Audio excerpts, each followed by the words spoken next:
So I'm pretty upset about this one. Frankly, it's still somewhat ambiguous. I think it's less ambiguous than the killing of Renee Good, but it doesn't matter. We will find out whatever the facts are.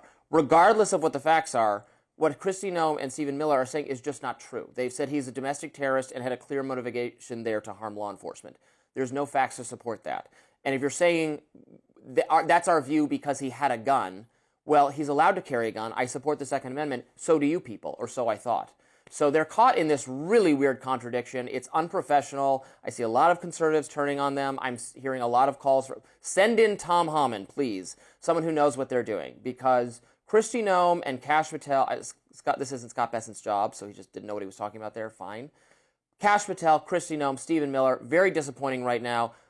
Gun rights are sacred to conservatives and libertarians. This is getting ridiculous, and I'm pretty upset about it. And I'm usually not this animated to be against something the administration is doing, but I find this indefensible.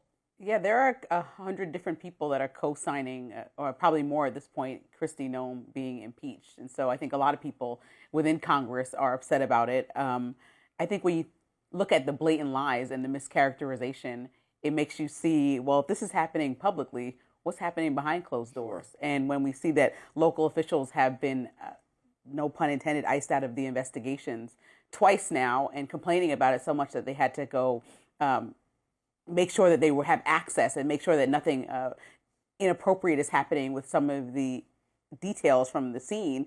I think we all should be nervous. When you think about what's happening in Minneapolis altogether, it looks like a dystopian novel, but the only thing is that it's reality.